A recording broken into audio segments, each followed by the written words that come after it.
want to try it out, we have, a compiler explorer instance, which you can go to enzyme.mit.edu/explorer, and we'll explain the options in a second. But if you want to try along in the background, you're welcome to. We also have code for this on GitHub, which if you want to just look at that, we'll be diving in together.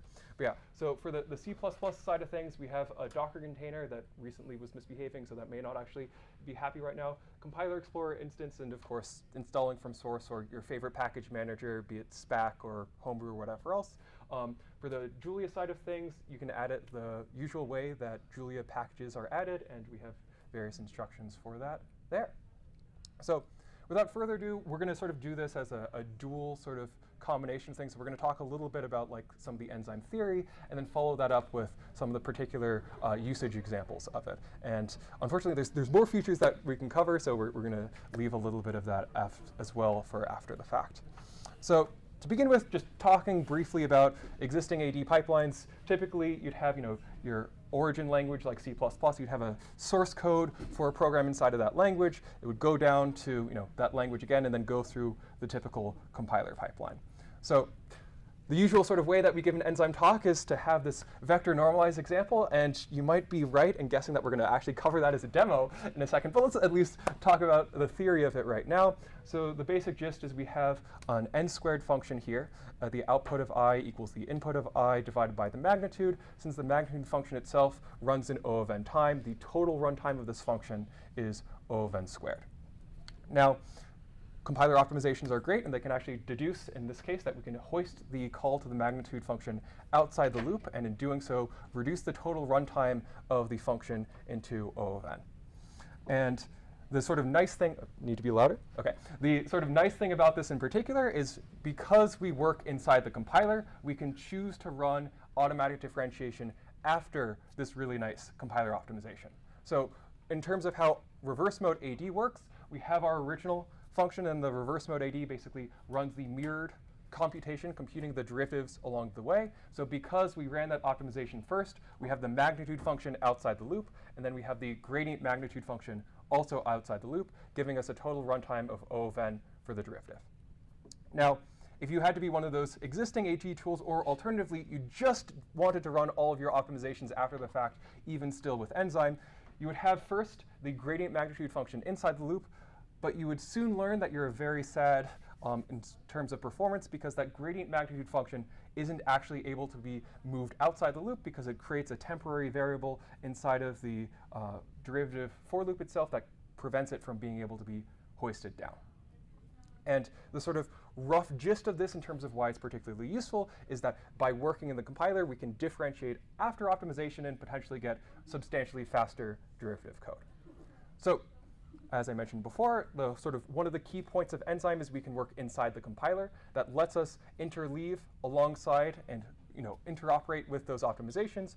But also, as we see from some of these different languages, we can work with arbitrary language constructs, including arbitrary different languages themselves.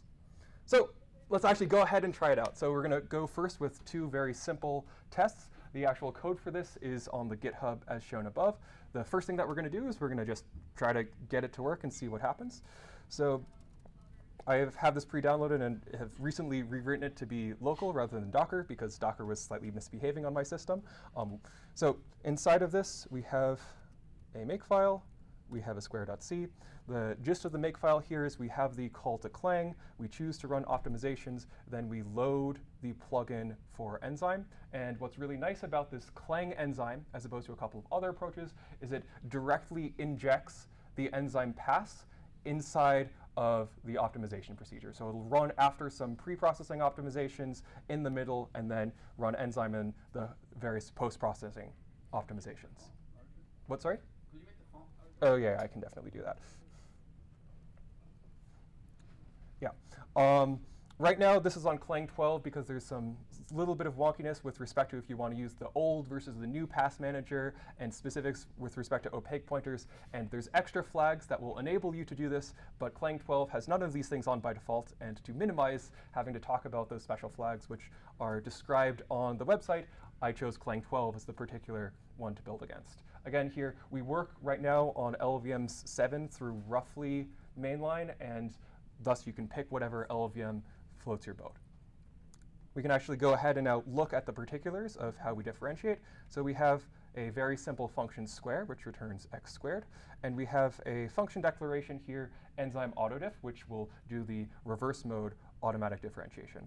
The first argument to this function is going to be the function that we actually want to differentiate, and the subsequent arguments to the function are the arguments to the corresponding derivative function. And I have declared here some global variables, and just so long as they contain this name, they will automatically be recognized by Enzyme. Right now, we're not going to use them, but they correspond a little bit to some of those activity annotations that I mentioned earlier, and we'll dive into this a little bit.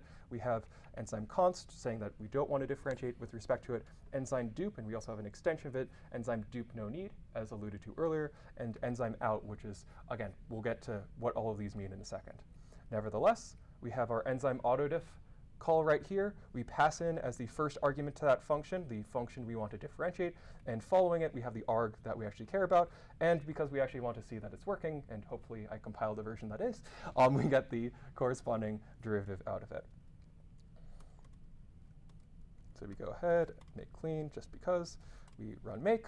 We see if inside of here we have the square.o file. We can run square.o at 3.14, and the derivative of squared at this approximation of pi is 2x, and 2 times 3.14 is indeed 6.28. So great, we did it.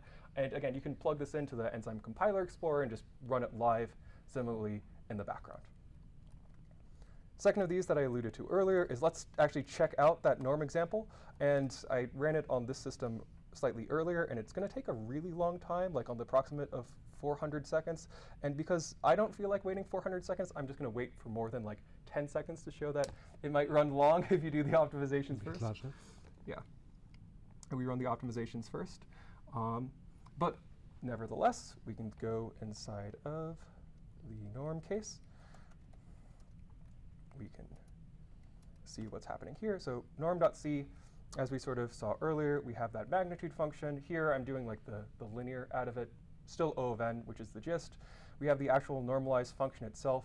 In practice, the code is a little bit more complex than what's shown there, just because we have to say specifics with respect to aliasing of pointers to guarantee that LLVM could actually perform the lookum optimization. But with that as a little bit of a side, we can then go ahead and say what a particular n is that we want with a default. It'll go and run the regular normalize, and then we have the gradient subsequent to it.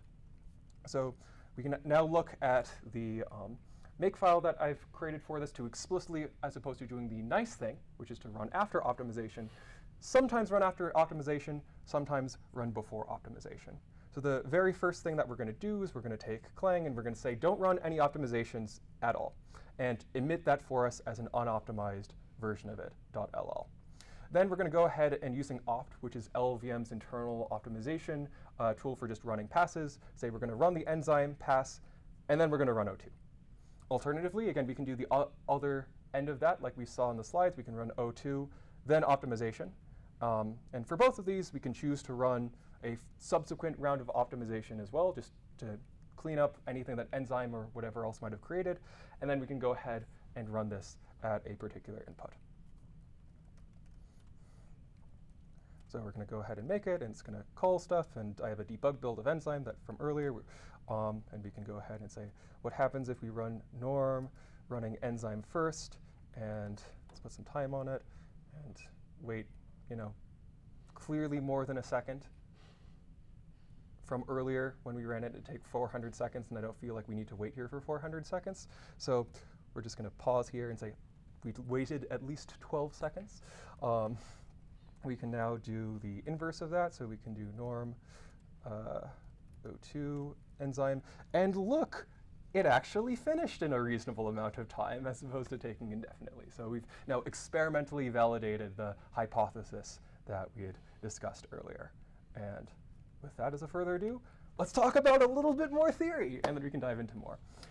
So I have one particular code here that we're going to actually walk through how enzyme actually differentiates it. So we have this relu3 function. I have the corresponding LLVM for it. What's shown here are known as basic blocks, which you can think as containers of instructions that are guaranteed to all run alongside each other. So the way that in LLVM a branch or an if statement is implemented is you see here the conditional comparison, and if it's true, it'll go and compute POW, and if not, it will actually say that the return is 0. And as we saw a little bit earlier, you give it an enzyme autodiff, take the function, take the argument, and it will do its very nice thing. So let's actually watch in practice it do its very nice thing. So first it runs a series of analyses. One that in particular I'm going to talk about right now is known as activity analysis. So the point of this is to deduce which particular instructions and which in particular values matter in computing the derivative. And this is useful for a variety of reasons, the first of which is if we can avoid unnecessarily taking derivatives of code that don't impact the total derivative computation, that'll save a ton of time at runtime, which is incredibly useful. And secondly, there are some functions that just don't make any sense to differentiate. Like if I would say, what's the derivative of CPU ID? That makes no sense, so we should not try to differentiate it. So right now marked is the particular active instructions and values. Now, for all of those values that are actually deduced to be active, we're going to go ahead and allocate in 0 what's known as shadow memory for these. Now, if you're calling enzyme from the outside and passing in a variable by reference, say inside of a pointer or an array or something like that, you may actually need to populate those shadow values. If you have something internally computed in the function that you're generating, enzyme will create all the corresponding shadows to do the derivative inside of that function for you. So in particular here, we're going to allocate these shadow values that store the derivatives for all of those active variables, and we're going to set them equal to 0. And then for all of these internal computations, we're going to do plus equals into it with the partial derivative with respect to each of its uses. And then at the end of the total computation, we'll have the sum of all of its partial derivatives, also known as the total derivative, which is the actual thing that we want in the end. So in particular, we then have what are known as adjoints in the case of reverse mode that we compute for all these individual instructions. In particular, if we look at the x cubed or POW of x comma 3 instruction, the derivative of this is to compute 3 times x squared and do the corresponding propagation of it. We can, of course, run more post-processing optimization and get something that looks fairly nice. And if I were to rewrite this now from the LLVM level up to the, say, C level, it looks pretty much like what you might expect from a handwritten derivative. Now, the sort of point about talking about this, besides just the internals are interesting to understand, is that one of these analyses, activity analysis, is particularly meaningful, especially for users. So there's 3 different general classes of activity that matter, and there's sort of subclasses of these. So as I mentioned, you can mark any individual variable as constant. This is particularly useful for things that clearly don't make sense to be differentiated, like the size of an array or something like this. But you can also mark a variable as inactive if you don't want its derivative. So if you say, we have 2 variables as inputs, and you say, I only care about getting the derivative with respect to one of these guys, you can tell enzyme, don't do that extra unnecessary work to compute the derivative of this for me. One sort of little caveat with respect to that is if you have a buffer or a temporary allocation of memory that's going to be used to be a transient storage of differentiable values, you will still need a shadow buffer for it, because we still need to copy the corresponding derivatives from the shadow computation inside of a corresponding shadow buffer of appropriately allocated size. So that's one little bit of caveat there that you might want to be careful for things of that nature. Then there's 2 general classes of ways of marking a variable as something that you would actually want the derivative with respect to. In the case of reverse mode, these are enzyme out. If you're using the C API, if you're using the Julia API, this is just marked as active. And what this means is that we actually have a variable that's passed by value. And thus, as a consequence, and why on the C level it's named enzyme out, we will return the corresponding derivative from the enzyme autodiff function. Since it's passed by value, we need a place to do so, and returning is the only place we can actually do so.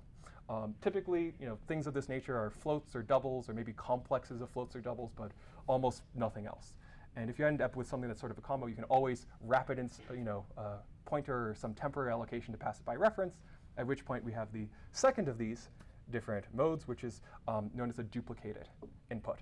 And the basic gist here is, as we saw earlier for variables inside of the actual function being differentiated itself, enzyme's going to create all these shadow data structures.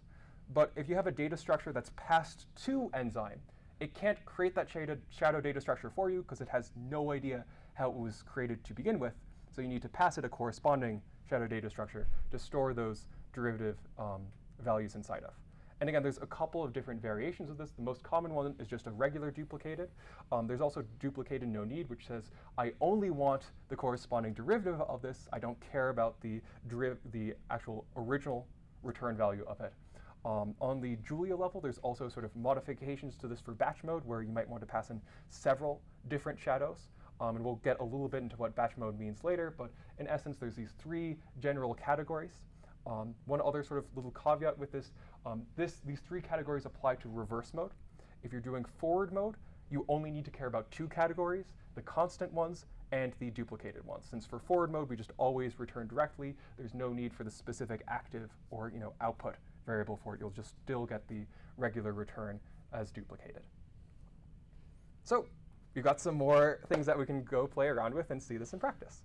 So let's go and see how we can modify some of these things to say that we don't actually care about one of these individual input variables. So if, as the makefile got basically the same setup as that square example earlier, I pass it to Clang. I'm not doing anything funky with LLVM passes for the moment, so I'm just using the Clang enzyme by default, which runs in a single file sense. There's other ways you do multi-file, which we may be able to discuss a little bit at the end, but same sort of setup as the first test. In the actual code for this primitive dot product, I'm just saying, what's A times B, and you're summing it all up together. And we're calling it in two sort of ways of doing so. We're first saying that, OK, we have A, we have the derivative of A that we want to compute. We have B, the derivative of B we want to compute. And we have C, and N, and we're going to compute the corresponding derivative of both this arbitrary scalar that we're adding into it, which is just one, an example of an active variable, since it's a double input as opposed to passed by reference like these arrays. And then the second sort of way of doing it is saying, oh, we have this additional constant variable A. I don't need the derivative of A. Let's not waste time doing this extra computation. And we can actually time the amount of time it takes to run these two variations of it, as well as print it.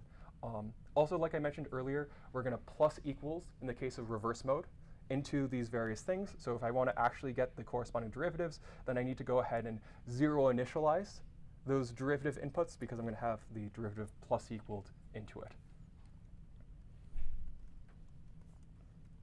So I'm going to make clean, I'm going to make it, run dot.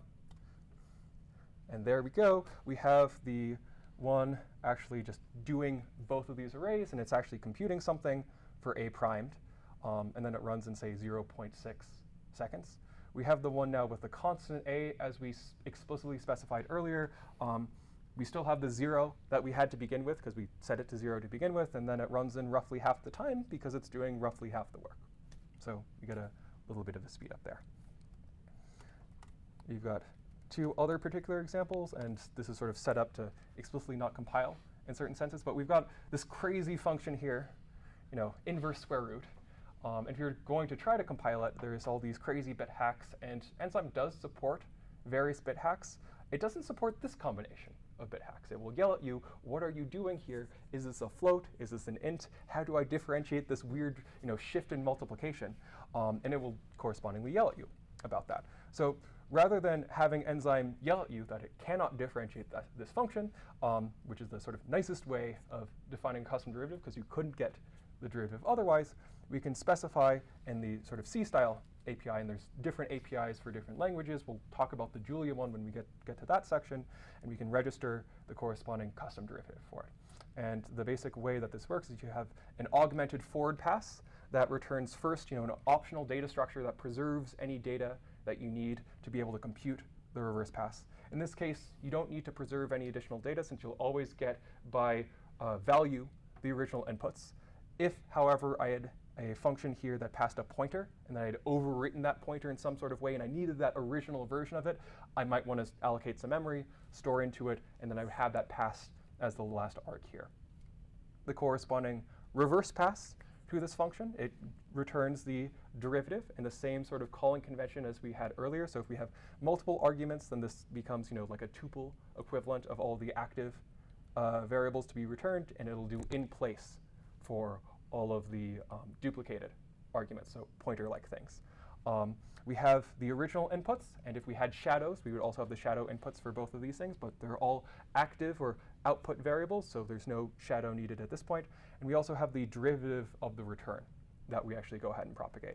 So the corresponding derivative, x to the minus 1/2 is minus 1/2 x to the minus 3 halves, and we say that's what it should actually do. We can go ahead and actually register it as follows. So the registration here, there's several ways of doing it. You can use LVM metadata, which is the much nicer way of doing it. You can also use Enzyme as an API itself, and you can use a custom registration function if you're working with the C++ or C bindings itself. For ease, we'll lower all global variables that have a specific set of names into corresponding LVM metadata. The corresponding one for reverse pass custom derivatives, which we're using right now, is to have a tuple where the first argument is the function that we want to define the custom derivative of. The second argument is the forward pass for reverse mode. And the final argument is the reverse pass of it. There's also an enzyme register derivative if you're doing forward mode, at which point you just have the original function and then the forward mode derivative function. There are a couple of interesting caveats to note here, which is that we will, as the sort of very start of this pipeline, stop inlining of this original function. Because we want to, if you have a call to it and we inline it and we see all those internal pieces, then it may not end up recognizing that as being equivalent to your original thing you want to do the custom derivative of. And then once Enzyme runs, it will put it back to its default inlining sort of characteristics. There is an interesting question right now as to should we add an extension to this that says, if you are calling this function and it exists as its current form without force preventing inlining, but for right now, just as a very minor caveat, it will ask the first function to not be inlined until after the enzyme pass itself is run. This is a slightly heavier version of a custom derivative, and then there's slightly lightweight versions of these. So it turns out that a lot of functions behave like other functions, and I could, and this is actually a test case that we got by working with Jed and Layla. This is actually from our internal tests, but suppose I had implemented a function that actually implements sine or cosine or log 1p. In this case, it doesn't, because we can now use this as a test to validate it uses our custom derivative. But say I had here a Taylor series approximation for something, and I could differentiate it by default, and that would be nice, but I know it behaves like something, so rather than doing the much more heavier weight, here's the forward pass, here's the reverse pass, because I have to do all the math for it. Enzyme has a large set of functions it actually already knows about, like all the standard math functions and so on. So you can just specify that this particular function behaves like a different known function, and it will auto-register and treat it as this other function. So you don't need to spend time getting all the individual pieces together. And sort of the point of this test is just to validate that it actually uses the custom derivative, and we get a different answer if it used it correctly, hence it's a good integration test, but in practice this would probably actually do like a Taylor series rather than doing 2 times A. Yeah. And I will hand it off to Ludger to talk about some other cool stuff. So basically, a lot of the stuff that Enzyme does is also provisioned on that we have to cache the right values so that we preserve performance and we don't have to necessarily keep recomputing or keep carrying along too much memory, such that, for example, on a GPU where we have a very limited memory to play with, we then run out of memory, and obviously that's bad for us because then we cannot do AD anymore and we'll just go out of memory. So we need to have a recompute heuristic to cache properly. So what Enzyme does here is that basically Enzyme is able to cache and hence take away some of that memory and find the points where it can recompute from, and then you don't need to carry along the full amount of memory. And the main point where we really ran into this, I think, is fair to say, is when we started doing AD on GPUs. And for that, we first really optimized those heuristics. So there's the caching example that we can now look at.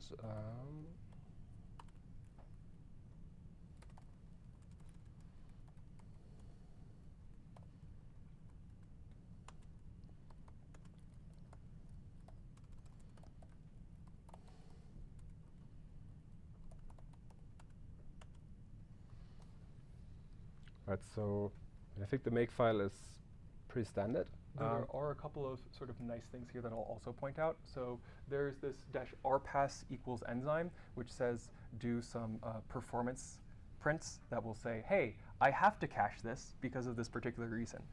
There's equivalent of these extra heuristics in all the different languages, and the reason this is useful is if you're trying to figure out why is this using so much memory, or why is this slow in this region here, you can tell Enzyme to say, why are you doing the things that would make it slow? So having abilities to debug that is a particularly useful flag. And yeah, this particular example actually does two different variants of it, one which has some nicer aliasing heuristics saying like, oh, these are no alias, and it prints that saying, you know, oh, there is nothing I need to cache, so there's no of those heuristics. And there's one version that it prints without those nice aliasing things, and it will actually tell you, hey, I needed to cache this because I was unable to prove that this was not overwritten.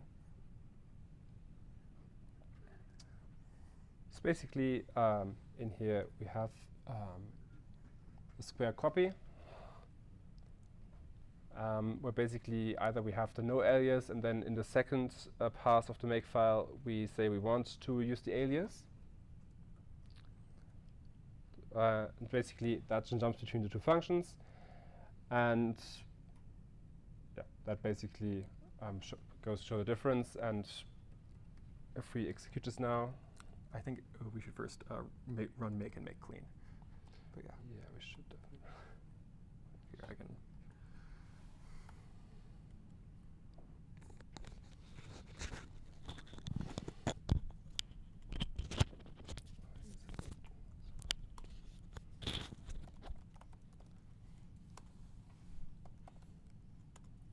Yeah, so as we see here, it runs the two sort of variants of it. The one at the bottom, which starts at the line here, is saying, oh, you have the no alias heuristics, so then it doesn't actually print any of these forewarnings that it may have to preserve data and potentially be slow, whereas the first one says, hey, FYI, this particular load might need caching because it might have been overwritten by that output as the individual input and saying this individual load. And after doing all these really nice optimization heuristics, it says, yes, I actually do need to cache it, and I am going to cache it for you. So that's what those mean. So if we now with the cache, then here with better time.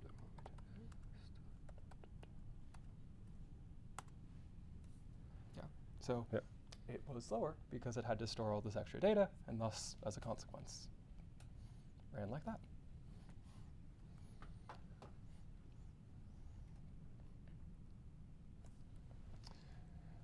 So the third thing that was added within, I think was basically stable within the last year or so, we could say, is forward mode. So Enzyme originally was conceived for reverse mode, and Tim, who is sitting there with the yellow water bottle, then for a long arduous task added in the forward mode.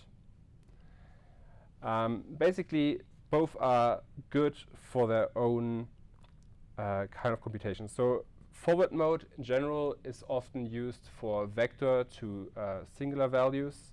Or basically, when you have an input vector which is much larger than the output vector, then forward mode is a much better way of computation. Oh wait, no, right. Sorry, yeah, so sorry. If you have smaller input to larger output, then forward mode is good. And if you have large output to singular output or smaller output vector, then reverse mode, such as in backpropagation, is better. Basically, it's a matter of what kind of AD approach suits your problem best. And that's that now in Enzyme you have the choice to choose that basically you can either use reverse mode or forward mode, and both are available to you. The one thing that I'll add to that is, so the reverse mode actually has to do a lot more work in order to set the various things up, because forward mode, if you're computing both the original computation and the derivative at the same time, you don't need to preserve anything since the original value is directly available there. Whereas in reverse mode, you have to store it because it may no longer be available because you've gone outside of scope. So if you're ever in a situation where the inputs and outputs are roughly equal, so algorithmically there's not much of a pick there, you should slightly bias towards reverse mode because of that potential additional overhead. There is a little bit of an exception to this, where if you try to do some of the fancy split split mode stuff, like as an example, GenCo we're doing, it will still have to cache it because that's the explicit sort of goal of the split mode. I think so. The thing that we also can say there is that in fault mode, because you're basically moving with the information flow, you don't need to have this very specific caching infrastructure or need to construct a shadow in such an expressive way, and where it's the main difficulty of reverse mode. Fault mode is much simpler in that way, and hence it's also computationally simpler. Yeah. And then another thing that got added in, also mostly by Tim, is the ability to batch, which basically, if you think of having an expensive function call, which you're executing, let's say, inside of a loop, when it gets repeatedly called, then batching allows you to just basically call this once with all the inputs. And basically that allows you to just basically cut down all this excess computation, internally vectorize derivatives, and then get all the outputs like you would want. And also, because we're in the compiler, we can do a lot of optimizations around that. One other small thing that I'll add to that. So we talked a little bit earlier about the different types of activity annotations. So for forward or reverse mode, you have the collection of constant, active, and duplicated as the general sort of forms. There's also modifications to these that will allow you to batch over them. So if you have multiple things that you're trying to compute the derivative of at once, you might need to pass in several different shadow allocations. So if you're inside of Julia land, now there's a batch duplicated. If you're inside of, say, C or C++ land, there's a dup-v sort of equivalent thing that'll allow you to pass multiple of these shadows simultaneously. Similarly, you can specify the width on the individual call and the C level. You need to specify the width, right? What, sorry? You need to specify the width. So the width is something that you need. Width is something you have to play with often to get the optimum performance, and that you need to specify explicitly. Yeah. So in particular, if it's you have a vector size of 8, 8 might be a good number. If you go past 8, it may not bring you as many performance benefits because a net isn't necessarily able to vectorize over all of those internal pieces. That said, it's not necessarily limited in terms of the vector size being 8 because you can still do common sub-expression elimination across all of the individual pieces that you're doing the derivative over. But generally speaking, if you can, being a multiple of a width might be desirable. So now we can have a look at what forward mode looks like.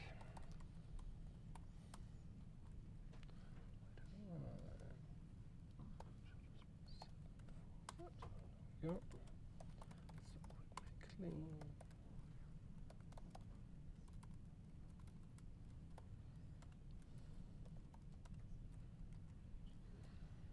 So in the makefile, we can see that basically everything stays the same.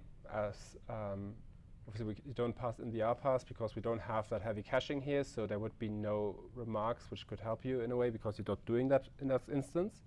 But in a sense, you still load the Clang plugin just like you used to. Everything stays the same. Oops, I don't need to do that.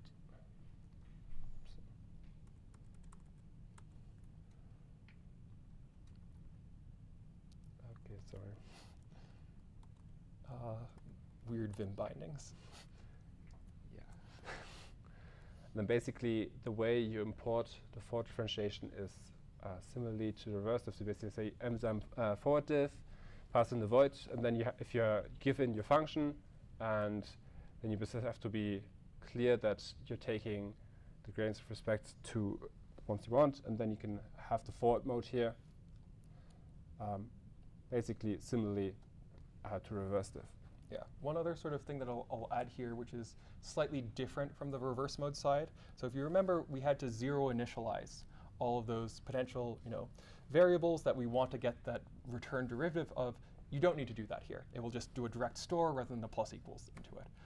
Also of note, sort of the direction which gradient flows by forward versus reverse is different. So in reverse mode, you would set the derivative of the return, which is going to be back propagated up to the inputs. Here it does the opposite. So you'd initialize the derivative of the inputs, which will be forward propagated now to the derivative of the outputs.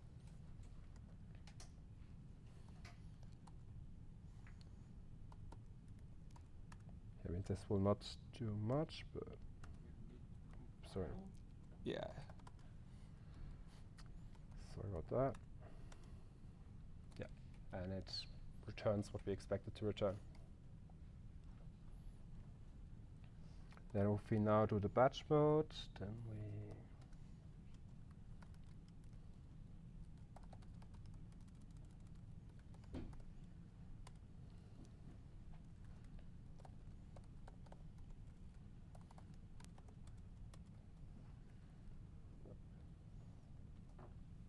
and what we see here, everything stays the same. There's no specific argument passed in for the compilation. But then in here, we basically have this added integer that we have to add on, the enzyme width. Then we have the vector, where we pass in the width, and that's basically the way we batch here. So specifically, here is being passed in the vector width of 4 before you pass in the vector and then the individual arguments. You can also use a similar interface here for both the forward-diff and auto-diff APIs, but you need to make sure it has sufficient information to realize, oh, here's the actual width that it needs to go down rather than otherwise. For the Julia one, which we'll see in a second, it sort of is able to auto-deduce it because the width is integrated into the type. And we'll talk a little bit more about things that you can do on the front-end level to make it more specific to the individual language that we're working on. I will also point out that all of the C++ stuff is basically just directly plugging into the LVM level APIs, and we definitely want to make better syntactic sugar. If you have particular ideas for this or want to help make better syntactic sugar, please let's talk during some of the breaks. I think what we should also say here is for the way enzyme batch is called here, we specifically don't use any of the active arguments. It's basically all contained enzyme vector in here. So dup v would need to be added in front of arguments when you actually do vector forward, basically. Yeah, there are ways of calling it that would do a more similar way to that. So a different thing that has been added on in the past year and a half probably, is basically our approach to parallel automatic differentiation, so automatic differentiation of parallel codes, specifically if you have OpenMP, Julia threads, MPI code, or Raja, let's say, then Enzyme is able to differentiate them these days. Also fall into the same kind of broad category, CUDA and ROCm. We are also able to differentiate with minor caveats for CUDA in some ways. Basically, some of the integrations, as we will show in a second here, for example, OpenMP, because OpenMP is already in LVM, it's really seamless. So basically, you just have your parallel 4, your pragmas, and Enzyme is just able to go through them. Same goes for, and basically, the advantage also in this sense is, if you think of, for example, the way you would parallelize your scientific code with MPI plus OpenMP, for example, a hybrid parallelization scheme, Enzyme, by pure virtue of having both of them available and understanding both of these APIs, it can also automatically differentiate both of them by pure virtue of implementing both individually and then putting them basically, blending them back together. Because for Enzyme, the way it views them then at the compiler level, they still satisfy the way it views these parallel frameworks. So, not executing that right now, but basically we can see, if we look, for example, now at the OpenMP example,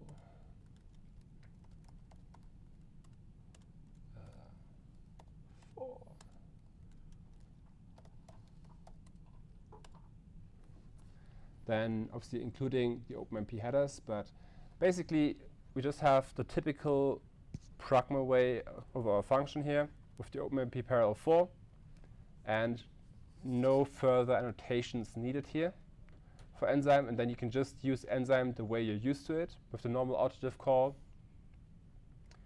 and then basically having passing in your input array and the array for your shadows, and that's all you need to do here basically. And the rest goes seamless because Enzyme already understands OpenMP. The same here also goes for MPI, where it just recognizes the MPI sort of routines, and we've done similar integrations for Julia tasks and Julia things, and you can have ways of registering your favorite parallel framework that would allow Enzyme to do the equivalent bits. The one sort of caveat to this, though, is respect to CUDA, and we actually do have this more well documented on Enzyme's website, but because the way that LLVM works, it has one module for the GPU device code and one module for the CPU or host code. The actual way to do that, and this is one of the other places that having a lot nicer syntactic sugar would be greatly beneficial, is you actually register a custom derivative of the device function so then the host function knows how to call it properly. And similarly, there's API equivalents that will say, give me the forward pass of this device function, reverse pass, and combine these things together. It would be a lot nicer if we added just a pragma or attribute, do this all the syntactic sugar for me automatically, but right now you do have to do a little bit more manually for that. Yeah, as you can see here, especially for a CUDA example, which is also just the simple square example that we had before, you do a lot more manual stuff like allocating memory on the GPU, copying the data onto the GPU itself, and then after performing computation, copying it back so that you have the device back on your host CPU. And that's just a lot of manual work that you need to do that, especially if you look towards something like OpenMP, everything is seamless and basically handled for you.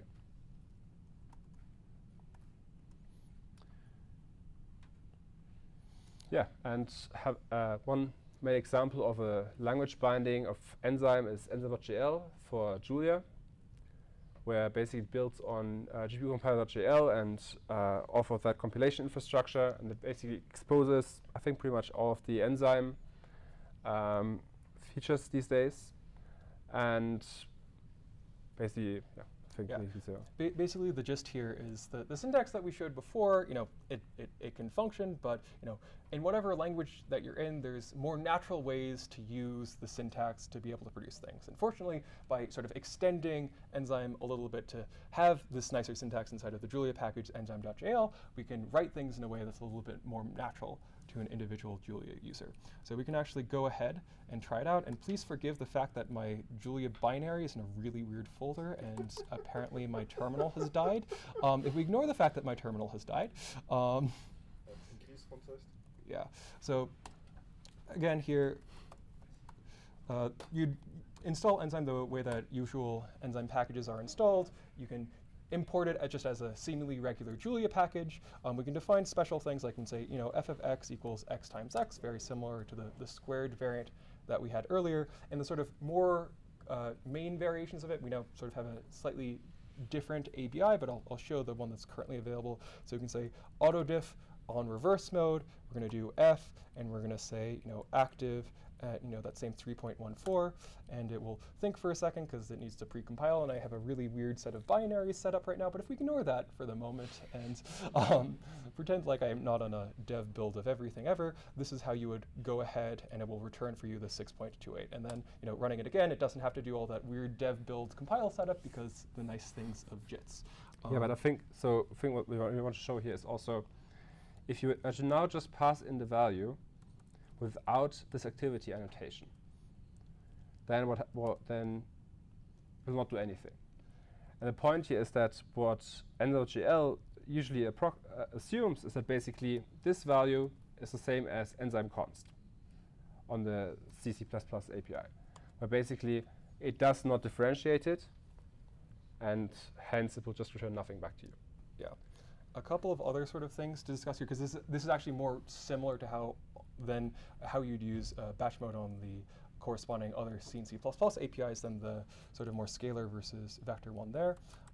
Actually, I'm going to do one other sort of example here. So we're going to do forward mode. Difference here is rather than having reverse, have forward specified. One other caveat here is, as I mentioned earlier, active and const are not the equivalent of the things that you want to do for forward mode.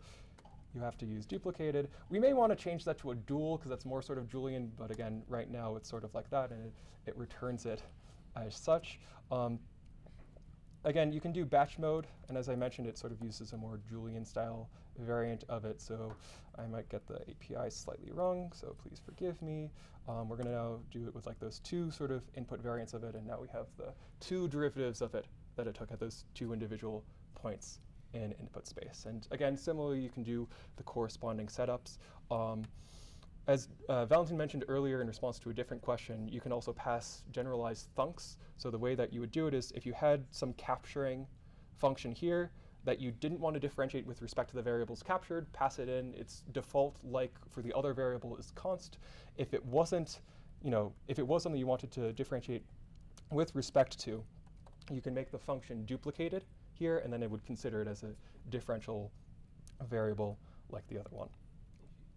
Yep. If you run batch duplicated on a GPU on a CUDA array, would it then also parallel? Run in parallel? I mean, through the kernel? Yeah, so the question specifically was if you had a batch duplicated on, say, a CUDA array, would it do it in parallel?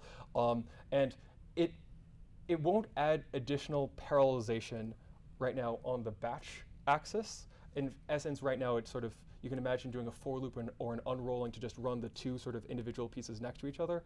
There is some really interesting ongoing research right now to say, for one of these individual instructions, do you want to parallelize? Because the way that the batching effectively works is you do, for the original adjoint instruction that we showed earlier for the ReLU slide, we just do, now 3 of those guys as inputs rather than 1. We can do a pragma OMP4 for all of those adjoints, but there's a separate question as to whether or not you want to fuse any of these things together, which goes very much to scheduling. So if you're a scheduling person and this sounds interesting to you, please, again, we can talk in the hallway talk about how to sort of combine them. But the short answer to your question is it will be serialized on the batch axis, but whatever other parallelization that you have will persist on it, if that answers the question. Nice. There you go. Is there an option like similar to the width gradient, which actually returns the primal value? There is indeed. So let me go back to the I think it's an example of it. one right here. So I'll do the, what, sorry? Oh, yes, sorry. The question was, is there a option to be able to also get the return value alongside as well the alongside as well the derivative? And I might get this slightly wrong. So the default inside of here is actually to do, shoot, I don't think I need the type annotation. We'll find out. You just need forward with it, or reverse with it. Yeah, no, the reverse mode is a slightly different API. I'll do the reverse mode one. I think it's an example though. If you look at the example for. We added this. Yeah, we added 2 this weeks ago. recently, so let me get the exact ABI for it. But basically, for reverse mode, it's slightly different than forward mode. For reverse mode, you would specify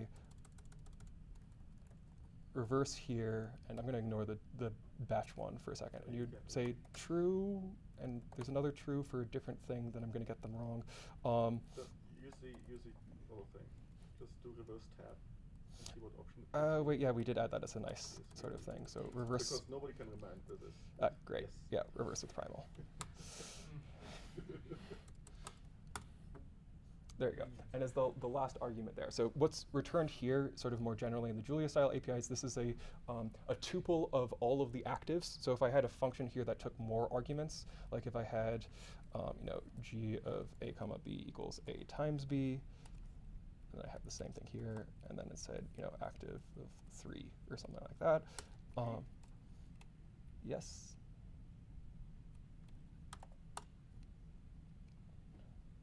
Wait a second. Then it returns here the derivative of the corresponding arguments there. So because the derivative of the first argument is 3, that's the first returned in the tuple. Because the derivative of the second argument is 3.14, because that's how a times b derivatives work. And then that entire tuple of all the various pieces is the first element there. The original return is the second element. The forward mode one is slightly different because we basically reuse the notion of duplicated and duplicated no need. So again, I'm going to get it slightly wrong, so I'm going to just sort of illustrate this. And you can check the API documentation online. It shows how to do this. You basically would say, duplicated of the various things, and again, active is. G comma batch duplicated.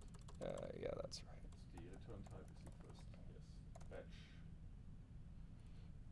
I'm not going to do the batch one for ease.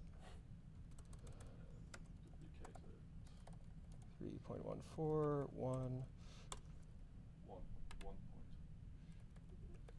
Yeah. Types are hard.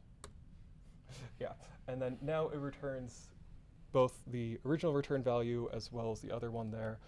The default argument sort of convention here is duplicated no need. So if you wanted to be extra verbose about it, this was the default that we got earlier. But anyways, that is how you get that for both forward mode and reverse mode. Yes? Can you have multiple pass-by value arguments that are active, so the enzyme outs, in the C enzyme frontend? Yes. The way that you do that, sorry, to repeat the question. The question was, can you have multiple equivalent of the enzyme outs or active pass-by value variables in the C frontend? And the answer is yes, but you might need to define the return type of enzyme autodiff to be a structure type that can return two variables. So you wouldn't declare a double enzyme autodiff. You would return a struct of double comma double, and it would be placed in the same order as we saw here for the Julia one. Yeah. Other quick questions on the Julia stuff before we talk about custom rules inside of Julia with a quick and dirty sort of snippet. The rules actually just recently landed on main, so they're still a little bit subject to change, but they're somewhat similar to how you would do rule registration at the C level, except now in a more Julian form of it. So if I still have access to a terminal, well, I don't know why all these terminals are dead. I'm just going to kill this for a second. We're just going to look at it, so that's easier.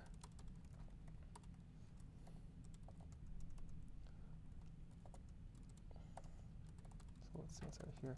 So basically, ignoring some of the setup that this literally comes from one of our test files. Basically, now there's an enzyme rules dot augmented primal, where if you weren't inside of our test file, you would probably say something like, enzyme rules dot augmented primal. You're now going to overload this function to say, for this individual function that you want to have a custom rule, here's what it should do as the custom rule. So the config, most of the time, you don't need to care about. In this case, we're saying we only want to make a custom rule if you have a width 1. So for the batching size sort of thing, only the unbatched versions of it. We're differentiating this, we're saying the custom rule applies to this function f, and in particular, it's going to apply if this variable is active, that variable is active, and you can sort of generalize this out. For the reverse mode, you'd have the same sort of style of how you would return things, and you'd just do the same registration for here's the various pieces of it. Forward mode is similar, but not inside of this file, so I'm going to go to our literal test file itself for this to show the forward mode one. So the forward mode one is very similar. It's actually slightly simpler than the reverse mode one because there's only one function you need to define, the custom forward mode. And again, here it's also slightly easier because you don't need to specify a config. It's sort of default inside of these individual functions. So you have a duplicated or a batch duplicated of any particular width, and see, we're doing it for this width of size n, and so on. There are some little helper routines that, by the time we actually release the stable version of this package, may or may not still be there, but you can use. And again, this is literally our test file itself to say, hey, does there exist a custom rule for this function that we would do as the default as opposed to the fallback that presently exists? Talk about what happens if a rule is missing. Yeah, so there are some special caveats with respect to some of the custom rule infrastructure, and this is more specific to the Julia variant of it right now. So the C++/C style one, you don't have it specialized on all of the individual duplicated. You just define one rule and it tries to shim it in together. The Julia one right now is actually a little bit more advanced, so you can get the same functionality through a slightly lower level API than what was shown if you wanted to do this at the C level. Because you have that individual function that has a bunch of different ways that you could call it. So say I have this multiply function. So I have an A and I have a B. And there's a lot of different ways you could imagine calling it. You could have an active A times a constant B, an active A times an active B. And you could specify custom rules for all of these things, and Grader will just use the corresponding custom rule depending on which pieces were active internally. But sometimes you might have forgotten to write a rule or not written a generalized one that handles any type of activity annotation. So what we'll do, and this is actually a nicer thing for the sake of debugging, is if we find a function for which there exists a custom rule, but you don't have an exact sort of or subset match of the activity annotations, like we added active comma active and active comma const, but we never did const comma active, it'll do a runtime error saying, hey, we saw that there was a custom rule for other activity annotations, but there wasn't one for this one. Rather than blindly going in and doing the default behind the scenes internal implementation of it, because you probably wanted to define a custom rule for this, we're going to tell you that rather than just doing the fallback. You can, of course, still use the fallback by calling the enzyme equivalent internal fallback, but it makes it slightly easier for the sake of debugging. Yeah. Other questions? And of course, we can talk more about this in the hallway track and the likes of that.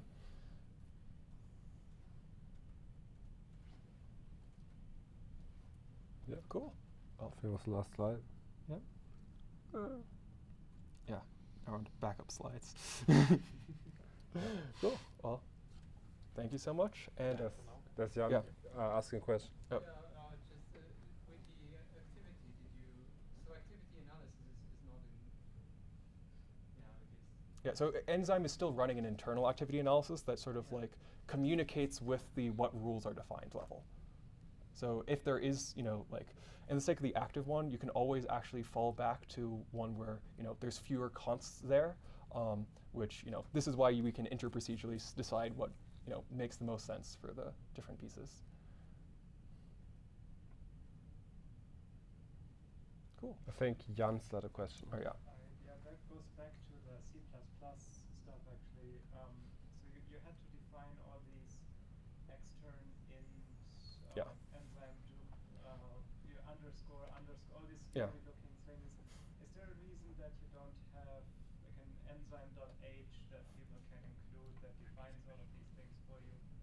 Yeah, so the question in particular was, the Julia API was nice. It had, a use package with the things all built and defined, whereas the, LVM level API, which is the one that's exposed on C++, had the much scarier, you define the underscore enzyme autodef. Could we imagine having some nicer syntax that didn't require defining these extern nice custom things? And the answer is absolutely yes. We should make such a header file and have it sort of as the Clang plugin, have that as something that's available. We don't have it right now. But if you want to help us make better syntax and or help us design what that should be, it would be much appreciated. And I'm sure there's plenty of others here who we've had this conversation with, it just haven't gotten around to adding that yet. Okay, I think on this note we can wrap up the tutorial. Thanks Billy and Ludger for presenting.